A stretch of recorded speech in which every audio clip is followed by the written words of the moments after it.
안녕하세요. 로펌 머스턴노의 조우성 변호사입니다. 우리가 어떤 계약을 체결하기 위해서 열심히 협상을 하다가 상대방이 보통 갑일 경우죠. 일방적으로 협상을 깨버려요. 그러면 그 협상을 준비하던 의뢰 입장에서는 황당하죠. 기분도 나쁠 뿐만 아니고 또 실질적인 손해도 발생하고요. 하지만 아직 계약은 체결되지 않았기 때문에 계약 위반이라고 보기는 힘들고 정말 억울한 상황이 발생합니다. 자, 이 경우에 과연 그러면 법적으로 전혀 공격할 방법이 없는가? 그래서 이때 활용할 수 있는 대법원 판례와 그 다음에 협상 전술, 그 굿가이, 배드가이 전술을 통해서 문제를 해결했던 사건 하나를 제가 설명을 드리겠습니다. 예전에 제가 팟캐스트 인생 내공에서 방송했던 내용을 발췌해서 올려드립니다. 들어보시죠. 우리가 살다가 억울한 일을 당할 때가 있어요. 억울한 일을 당할 때 우리는 분노하거나 좌절합니다. 역시 난 을이야. 억울하면 출세해야 돼. 이런 식으로 힘없는 스스로를 한탄하고 또 열악한 환경에 절망합니다. 그런데 다들 그런 건 아니에요. 어떤 분들은 그런 상황에서도 감정적 소모의 시간을 쓰지 않고 어떻게 하면 이 일을 헤쳐나갈 수 있는가, 그 해결책에 집중합니다. 무작정 때를 쓸 수는 없습니다. 그리고 우격다짐을 할 수는 없어요. 좀 더 세련된 방법이 필요하죠. 아는 것이 힘이다라는 말은 단순히 이 책 속의 명언이 아닙니다. 실제 우리가 어떤 문제 상황에 처해 있을 때 그걸 헤쳐나갈 수 있는 무기는 다양한 지식들이에요. 우리가 가진 게 없고 부모님한테 물려받은 것도 없고 내가 지금 많이 가진 게 없으면 돈이라는 그 자산은 상당히 좀 차별화되고 그 차별화가 심하겠지만 지식은 내가 얼마만큼 공부하는가에 따라서 많이 가질 수도 있거든요. 그래서 오늘은 어떤 문제 상황에 처해 있을 때 법 지식과 협상 지식을 적절히 활용한 어떤 을의 이야기를 통해서 을이 갑을 통쾌하게 이기는 법에 관한 사례 하나를 제가 소개를 시켜드리겠습니다. 갑을사회라는 말이 참 요즘에 화두가 되고 많은 분들이 이야기를 하셨는데 어떤 사례인지 궁금하네요. 네. 저희 아파트 경비원 얘기인데요. 저희 어머니가 이제 저한테 한번 그러시는 거예요. 우성아, 그 안경 쓴 경비원 양반 말이야. 그 전직 선생님이었다는구만. 어쩐지 사람이 교양이 있어 보이더라고. 그러면서 저희 어머니가 되게 좋아하는 그 경비원 아저씨가 계세요. 그런데 송씨 아저씨인데 이제 어느 날 어머니께서 퇴근한 저를 붙잡아 앉히더니 이제 그 경비원 송씨 얘기를 꺼내기 시작하는 겁니다. 뭐냐면 그 송씨는 이제 부인과 일찍 사별하고 혼자 키운 아들이 있는데 그 아들이 괜찮은 회사에 취직하고 최근 결혼도 했다는 거예요. 근데 그 아들에게 문제가 생겼어요. 그 송씨가 자랑하는 그 아들이. 근데 얘기를 들어보니까 나는 무슨 얘기인지 모르겠으니까 얘기를 한번 들어주겠나? 라고 해서 좀 당연히 그래야죠. 그래서 그 경비원 송씨의 아들인 가명입니다. 송영락 씨를 제가 만나게 된 거예요. 네. 그래서 그 양반이 되게 답답한 마음으로 저한테 얘기를 하는 거죠. 아버님이 말씀 주셔서 이렇게 찾아뵙게 됐는데요. 근데 몇 군데 알아보긴 했는데 다들 별 뾰족한 방법이 없다고 해서 마음이 답답합니다. 송영락 씨는 32세. 회사원이고 그 알루미늄 프로파일하고 판재를 제조하는 중소기업 H사의 과장이에요. 네.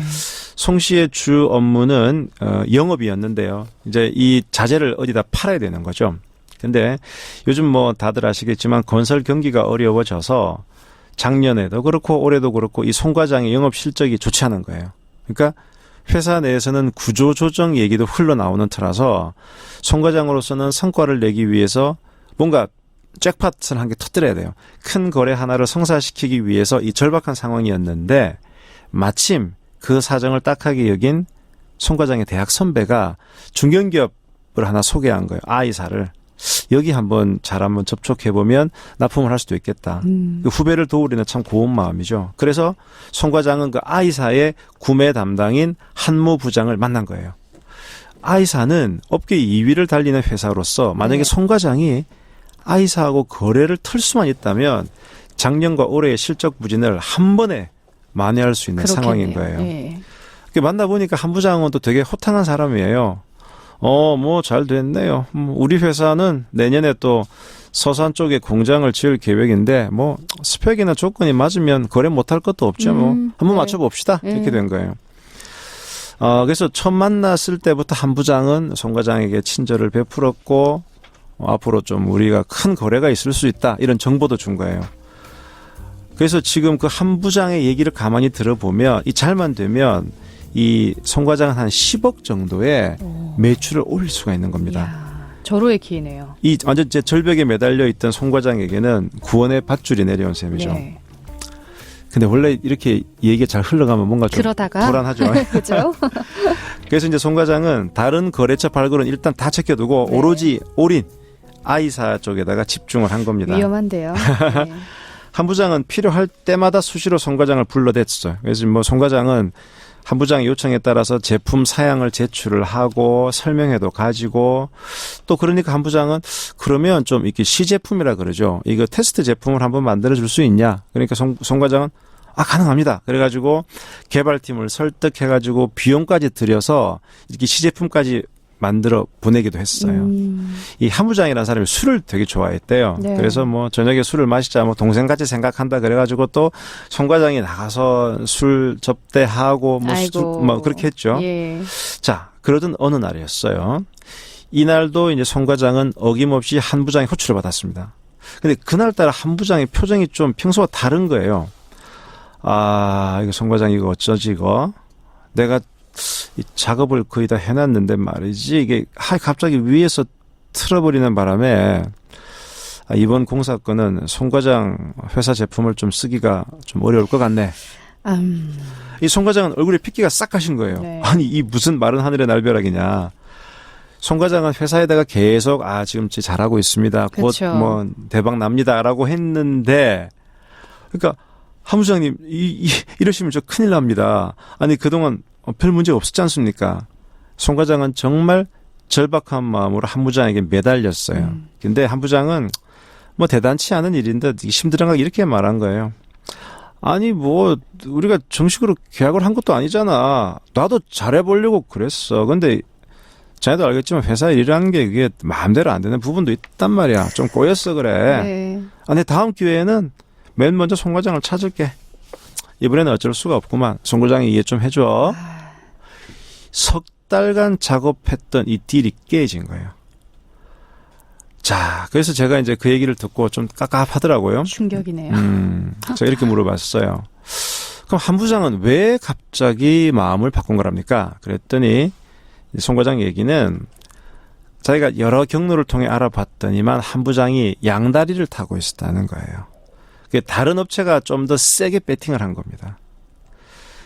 그래서 사실 저한테도 평소 뭔가를 좀 바라는 눈치였는데 뭐 제가 술 접대는 하지만 이 더 뭐 할 수 있는 거는 이 리베이트를 준다든가 그거는 감당할 수가 없는 그렇죠. 수준이라서 좀 약간 네. 모른 척했다고요. 그래서 제가 그러면 요 문제에 대해서 법률 상담해본 다른 분들은 뭐라고 그러시던가요? 그러니까 자기가 2명의 변호사를 만났는데 두 분 다 비슷한 말씀을 하더라는 거죠. 일단 이 지금 송 과장이 아이사랑 아직 계약을 한 건 아니거든요. 이렇게 계약을 하려고 이렇게 하다가 이게 틀어져 버린 거기 때문에 만약에 계약을 한 다음에 일방적으로 안 받겠다라고 하면 이거는 계약 위반인데 그쵸. 그것도 아니에요. 네. 그래서 이거는 그렇다고 한 부장이 뭐 사기를 쳤다, 협박을 했다 이렇게 보기도 그것도 힘들고 아니고. 네. 그래서 법적인 책임을 묻기에는 진짜 어려운 아주 절묘한 사각지대에 있는 사건이다. 이런 평가를 한다는 거예요. 네. 자, 그러면서 송 과장이 이제 자기 고민을 얘기를 하는 거죠. 자기는 요게 잘 될 것처럼 회사에 계속 보고했는데 일이 틀어졌다. 이번 일로 회사에서 문책을 당할 가능성도 크다. 어쩌면 권고사직 처리가 될 수도 있다. 야, 요즘 회사 분위기가 정말 안 좋으니까. 그래요. 예. 그래서 이게 아이사를 설득해서 조금이라도 좀 납품을 할 수 있으면 자기가 그래도 회사에 어필할 수 있는데 라는 거예요. 근데 이미 지금 뭐 칼자루를 쥐고 있는 한 부장 이미 마음이 뜬 상황이고 이게 뭐 전형적인 갑질이죠. 그렇죠. 예. 그래서 제가 즉답을 하기가 되게 힘들더라고요. 이걸 어떻게 풀어야 되지? 그래서 일단 며칠만 시간을 달라 하고 일단 송 과장을 보냈어요. 사실 이제 송 과장은 이 거래를 따기를 원하는데 거래를 따야 되기 때문에 이 I사랑 완전히 적이 되면 안 돼요. 특히 구매에 관한 결정권을 쥐고 있는 한 부장이 관건인데 한 부장을 막 공격을 하고 이렇게 되면 이 또 한 부장과 이게 적이 되면 이건 서로 안 좋거든요. 그러니까 압박은 하지만 적이 안 되는 이런 절묘한 또 그걸 찾아야 되는 거예요. 네. 그래서 저는 뭐 대법원 판례집하고 협상책을 막 뒤적이면서 네네. 이 뭔가 좀 방법이 없을까라고 네. 하다가 제 틈새 하나를 발견한 거예요. 오, 틈새 하나. 예. 네. 그래서 이렇게 하면 어떨까? 솔직히 뭐 100% 자신이 든 건 아니지만 이게 뭐 찬밥 더운 밥 가릴 상황이 아니잖아요. 그래서 일단 제가 내용 증명 한 통을 작성을 했어요. 다다닥 작성을 하고 그다음에 송 과장을 불렀어요. 그리고 송 과장한테 작전 지시를 했죠. 이렇게 한번 해보시라. 일단 이 방법밖에 없다. 그러니까 과연 제가 잘할 수 있을까요? 잘해야지 무슨 소리야. 하여튼 잘 한번 해보라고. 자, 그렇게 해서 제가 작전 지시를 내리고 이제 송 과장이 떠났습니다. 자, 그럼 송 과장이 그 한 부장과 어떻게 일을 풀었는가를 제가 설명을 드릴게요. 한 부장을 불쑥 찾아가서 한 부장님, 아이고 갑자기 찾아뵙게 되어 죄송합니다. 그러니까 그동안은 반갑게 맞아주던 한 부장이 오늘은 되게 못마땅한 거예요. 어색하죠. 아니, 송 과장 이 말귀를 알아먹을 만한 사람이 말이야. 내가 일부러 이러는 것도 아니고 이번에는 좀 곤란하니 다음에 같이 하자. 그랬잖아요. 이 왜 이렇게 사람을 부담을 줍니까? 이러는 거예요. 그러니까 송 과장은 부장님, 저는 부장님 입장 충분히 이해합니다. 근데 제가 사실 회사 윗분들에게 이번 I 사건은 수주 가능성이 높다는 얘기를 여러 차례 했거든요. 제 이놈의 입방정이 문제입니다. 근데 지난번에 부장님이 이번 거래는 힘들다라고 말씀하셨죠. 제가 사실 그대로 보고했거든요. 그랬더니 저희 회사 감사님이 저희 회사 감사님이 법대 나오신 분인데 이거는 법적 조치가 가능하다라고 펄펄 뛰시는 거예요. 그랬더니 한 부장 아니 법적 조치 계약도 안 했는데 무슨 법적 조치를 그러니까요. 저는 사실 그건 이해가 안 되는데 사실 법을 잘 모르잖아요. 그런데 우리 감사님이 고시 공부도 오래 하신 분인데 대법원 판례 보면은 말입니다. 계약을 안 해도 계약 협상 중간에 일방적으로 협상을 깨버리면 뭐 손해배상 책임을 진다 뭐 이런 게 있다라고 감사님이 그러시더라고요. 네. 이제 이렇게 얘기하니까 한 부장이 얼굴이 벌개지는 거죠. 네. 그래서 제가 감사님한테 이렇게 말씀드렸습니다. 한 부장님은 우리를 위해서 애를 많이 써주신 분입니다. 근데 이렇게 하시면 안 됩니다. 앞으로도 계속 거래를 해야 됩니다라고 제가 감사님께 말을 드렸는데 또 감사님은 아니 회사 일을 그렇게 처리하면 안 되지. 그래가지고 한 모레쯤 그 I사 대표이사님 앞으로 내용 증명을 보낸대요. 글쎄. 그러니까 뭐라고요? 내용 증명? 한 부장이 눈을 치게 뜬 거예요. 네. 부장님 너무 일이 너무 커졌습니다. 이 감사님의 그 의지를 꺾을 수 없어서 제가 걱정인데요. 그래서 제가 아까 감사님이 작성 중이던 내용 증명 초안을 입수했는데 한번 보여드릴까요? 딱 보여주면. 네. 그 보여드린 거는 제가 작성한 초안이었어요. 한번 알려주세요. 그래요. 네. 이제 여기 있는 여러 가지 트릭들이 좀 숨어 있는 거거든요. 예. 일단 수신 받는 사람은 I사 대표이사 누구누구. 발신 보내는 사람은 이쪽 H사 대표이사 누구누구. 그래가지고 제목은 계약 협상의 일방적 파기에 따른 손해배상 청구의 건. 그래가지고 보통 이제 이런 경고장 보내더라도 처음에는 귀사의 발전을 기원합니다. 이렇게 들어가거든요. 네. 자, 발전 기원합니다. 두 번째. 우리 회사 영업 담당은 귀사 구매 담당 한 부장과 지난 3개월간 진지하게 공급에 대한 협상을 해왔습니다. 그리고 우리는 그쪽이 요청해서 시제품까지 만들어 봤습니다. 3화. 그런데 귀사 구매 담당은 지난달 10일경에 정당한 사유 없이 계약 협상을 일방적으로 중단시켰습니다. 4항. 자, 그래서 귀사하고 당사는 아직까지 구체적인 계약을 체결한 바 없으나 우리 대법원 판례 괄호 열고 99-40418 판결 괄호 닫고 네. 이 판례에 따르면 계약 협상 교섭을 일방적으로 파기한 경우에는 이것은 불법 행위가 되고 이에 대해서 손해배상 청구가 된다는 것이 우리 대법원 판례 입장입니다. 그래서 우리는 귀사 구매 담당이 불법 행위를 한 것이니까 귀사를 상대로 손해배상 청구를 할 것이고 이걸 근거로 해서 귀사 부동산이나 매출 채권에 대한 가압류 조치도 예정하고 있습니다. 5항. 이런 법 조치를 진행하기 전에 비서에게 이러한 사항을 미리 알려주는 것이 필요하다는 판단하에서 이렇게 보내게 됨을 심히 유감으로 생각합니다. 그러니까 이걸 보니까 한 부장이 머리가 아픈 거예요. 그쵸. 왜냐하면 올 연말에 한 네. 부장이 임원 승진 예정이라고 했었거든요. 근데 만약에 이게 대표이사한테 가게 되면 대표이사는 한 부장 들어오라 그래. 아니 도대체 일을 어떻게 처리하길래 지금 이런 식으로 문제를 키우는 거야. 이제 한 부장이 머리가 하얘진 거예요. 송 과장, 이걸 지금 어떻게 해야 돼? 그러니까 부장님, 제가 어떻게든 막아보려 했는데, 어차피 감사님이 너무 강경하셔서. 그러자 한 부장이 한참을 고민하다가 어렵사리 말을 이렇게 한 거예요. 송 과장, 이렇게 하면 어떻겠어? 내가 이미 다른 업체에 말을 해둔 바가 있기 때문에 100% 다는 어렵고 일부 물량만 H사에 배정하는 걸로 조정해 볼게. 한 4억 정도면 어떻겠는가? 이게 이제 송 과장은 속으로 땡큐죠. 하지만 바로 이렇게 제가 받지 마라 그랬거든요. 네네네. 그렇게 해주신다면야 저야 감사하지만 이 부장님이 곤란해지시지 않겠습니까? 아니 곤란해지고 나발이고 지금 이런 내용 증명 회사로 나오면 절대 안 돼. 그죠? 네. 이 정도 하면은 좀 내용 증명 발송 막아줄 수 있겠어. 그러니까 예 부장님이 이렇게 예를 써주시는데 제가 무슨 수를 써더라도 한번 내용 증명 발송을 막아보겠습니다. 결국 H사는 H사의 송 과장은 I사와 4억 원 규모의 계약을 체결할 수가 있었어요. 물론 처음 기대했던 10억 원에는 미치지 못했지만 이 새로운 거래선을 뚫었기 때문에 송 과장은 회사에서 좋은 평가를 받았고 저 또한 또 이 일로 어머니하고 저희 경비원 송 씨 두 분에게 높은 점수를 땄죠.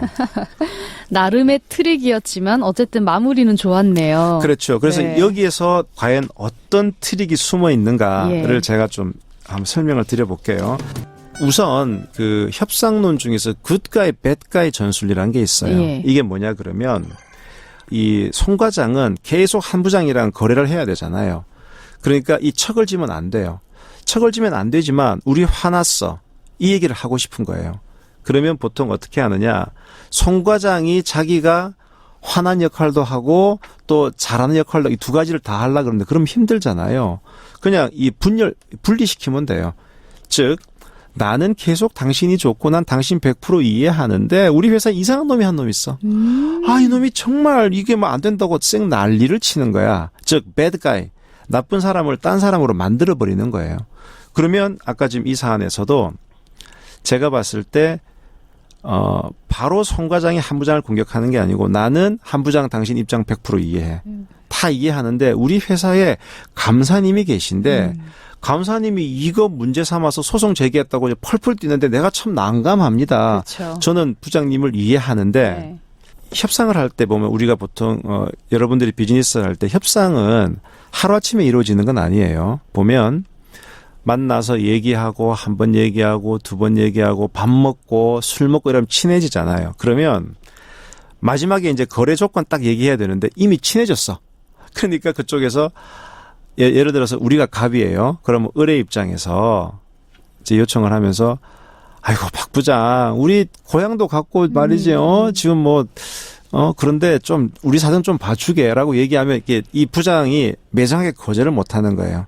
그러면 그럴 때 보통 어떻게 굿가이 배드가이 전술을 쓰느냐. 네. 아이고 사장님 저라도 당연히 그러고 싶죠. 그런데 아시잖아요. 저희 상무님이 지금 이 일에 사실 결정권이 상무님이 있는데 지금 우리 상무님은 상당히 이 가격이 지금 세다고 보시는 거예요. 그리고 지금 다른 업체에서 우리 상무님한테 또 지금 딜이 들어와서 거기는 지금 단가를 지금 사장님은 단가 10만 원 그쪽에서는 단가 9만 5천 원으로 들어온 거예요 지금. 그러니까 저는 잘해드리고 싶은데 상무님이 지금 완전히 그쪽으로 마음이 가 있으니까 9만 5천 원 선이나 9만 4천 원 선으로 내려주셔야 됩니다. 네. 이런 거 많이 쓰거든요. 네네. 그러니까 이게 보면 실제 그런 배드가이가 있어서 배드가이를 내세우는 경우도 있지만 그게 아니고 가상인물로 하는 경우도 많아요.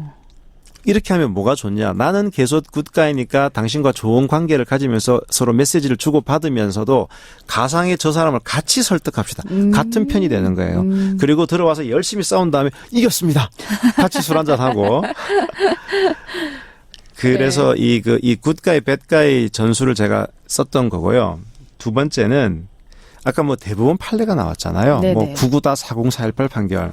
그럼 이렇게 판결 얘기가 딱 나오면 우리는 뭐지? 이런 판결이 있다 보다 네. 생각할 거잖아요. 그런데 사실 이게 100% 이 사안과 직결되는 건 아니에요. 근데 약간 걸치기는 해요. 99-40418 판결은 말 그대로 계약 협상을 하다가 중간에 파기한 건 맞는데 이거는 그 6개월 가까이 협상을 했고 또 돈을 엄청 많이 들였어요. 이 협상을 하면서 그거를 이제 그 협상에 맞추기 위해서 제품도 많이 만들고 네. 실제 손해가 많이 발생했었어요. 그런데 지금 이번 사안은 한 3개월 동안 왔다 갔다 하면서 이제 같이 밥 먹고 술 먹은 일이 많고 그다음에 시제품도 만드는데 한 20만 원밖에 안 들었어요. 그러면 이 99-40418 판결을 그대로 갖고 온다 하더라도 한 20만 원, 30만 원만 손해배상하면 되는 거예요. 그런데 제가 그렇게 디테일하게 쓰지 않고 이런 대법원 판결이 있다. 빵 치고 나가서 이렇게 되면 우리가 손해배상할 수 있다. 이렇게 들어가니까 겁을 먹은 거죠.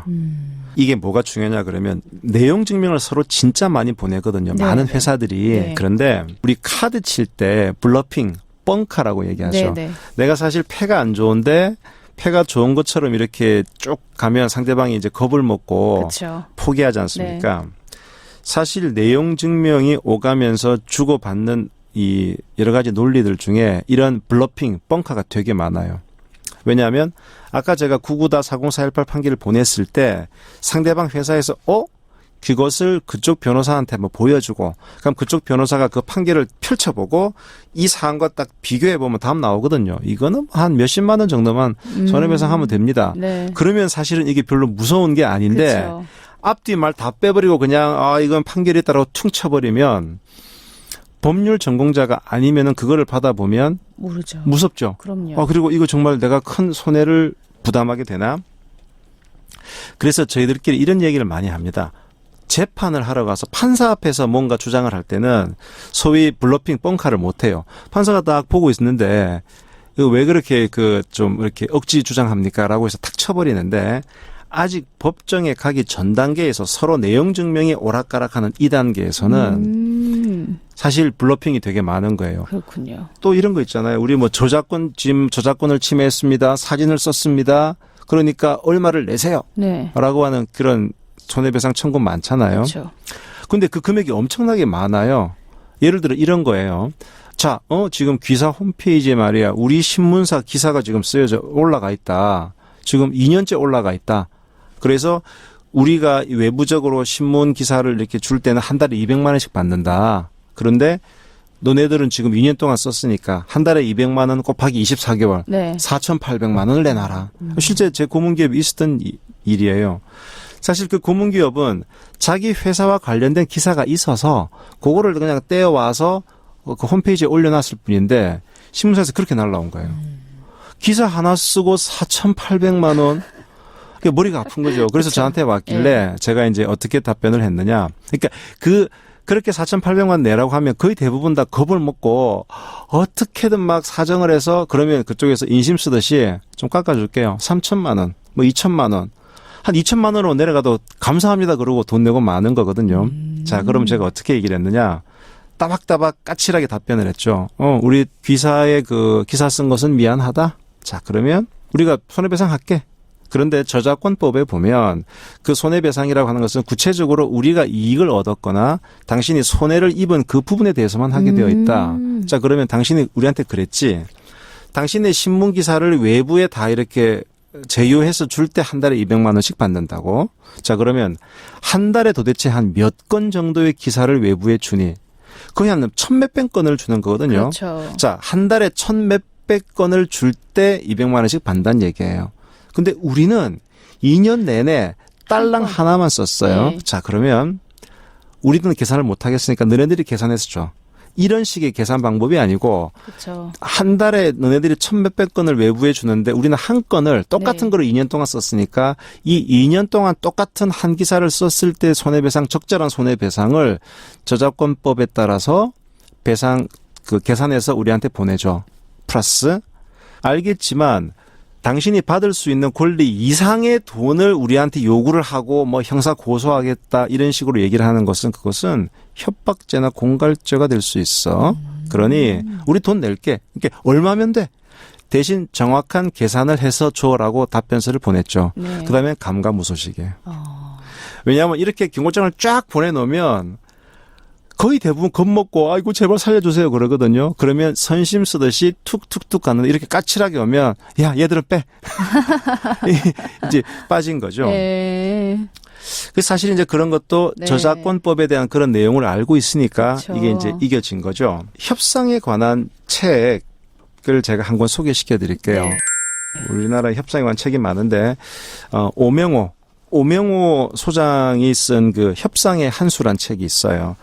이 오명호 소장은 그 기업 법무팀에서 좀 오래 근무를 했고 또 저와도 인연이 있는 분인데 우리가 보통 미국에서 나온 협상책은 이 사례 자체가 조금 뭐랄까 우리 정서에 안 맞는 그런 사례들이 많아요. 네. 근데 이 오명호 소장의 협상의 한수란 책은 정말 우리 일상에서 너무나 쉽게 경험할 수 있는 것들, 그 다음에 드라마나 영화에 나오는 그런 사례들을 뽑아가지고 알기 쉽게 쓰여져 있기 때문에 한번 쭉 읽어보시면 협상이라고 하는 게 이렇게 멀리 있는 것이 아니고 바로바로 우리가 실제 활용할 수 있는 그런 정말 우리 가까운 삶의 기술이구나라는 거를 이제 배울 수가 있습니다. 아울러서 제가 이런 협상에 대한 얘기를 하게 되면 이런 얘기를 많이 하세요. 아이고 변호사님 그게 세상 물정 모르시는 말씀이에요. 그게 우리가 을인데 어떻게 협상을 합니까? 을인데 뭐 갑이 시킨 대로 해야죠. 그런데 협상 지식이 필요한 사람은 을이에요. 갑이 아니고. 갑은 힘이 있으니까 그냥 밀어붙이면 돼요. 협상이란 건 뭐냐 그러면 상대방 기분을 나쁘지 않게 하면서도 우리한테 유리하게 뭔가를 만드는 이런 과정이기 때문에 이것은 힘이 없는 사람이 파워가 없는 사람이 고민하고 연구하는 게 협상이거든요. 그러니까 정말 협상 지식을 갖춰야 될 것은 을이에요. 그러네요. 생각해보니까. 자, 우리가 갑과 을과 무슨 대결하는데 네. 서로 거래를 하는데 을이 아무런 요청을 안 했는데 갑이 다 알아서 너 을 힘들지 요거 배려 안 해줘요. 그렇죠. 오히려 을이 뭔가 내 요구사항을 하면서도 근데 그것도 너무 기분 나쁘게 하지 않고 젠틀하게 하면서도 또는 아까처럼 굿가이 배드가이 전술을 쓰면서 은근히 압박도 하면서 네네. 이렇게 해야만 이게 제대로 이루어지지 그냥 처분에 맡기겠습니다. 이렇게 해가지고는 결코 을이 자기 권리를 찾을 수가 없거든요. 만약에 물론 이제 제가 이런 방식을 쓴 거에 대해서 누구는 비난할 수 있겠죠. 그거는 좀 뻥카 블러핑이지 않느냐. 그런데 솔직히 한 부장이 먼저 잘못한 거잖아요. 지금 이 상황에서 우리가 이걸 돌파를 못하면 송 과장은 잘려요. 그렇죠. 그러니까 저로서는 제 나름대로 위안을 삼는 것은 그래도 이런 수단을 좀 썼지만 이것은 송 과장을 위해서는 꼭 필요했다라고 이제 나름대로는 이제 그 좀 위안을 하는 이제 그런 사례입니다. 오늘 6번째 시간 함께 하고 있는데요. 일방적인 계약 체결 거절에 대한 대응 방안으로 굿가이, 배드가이. 네. 딱 그 기억에 남을 만한 단어를 알려주셨습니다. 뻥카. 뻥카도 알게 됐는데. 자, 그러면 오늘 이제 마지막으로 한 마디로 좀 요약을 해주신다면 어떤 문장을 좀 주시겠어요? 네. 네. 가만히 있는다고 상대방이 배려해 주는 것은 아닙니다. 적극적으로 준비하고 대응해야만 됩니다. 따라서 이 협상력은 을에게 필요한 것입니다. 아는 을, 실력 있는 을이 곧 갑입니다. 네. 오늘도 좋은 말씀 주셔서 감사합니다.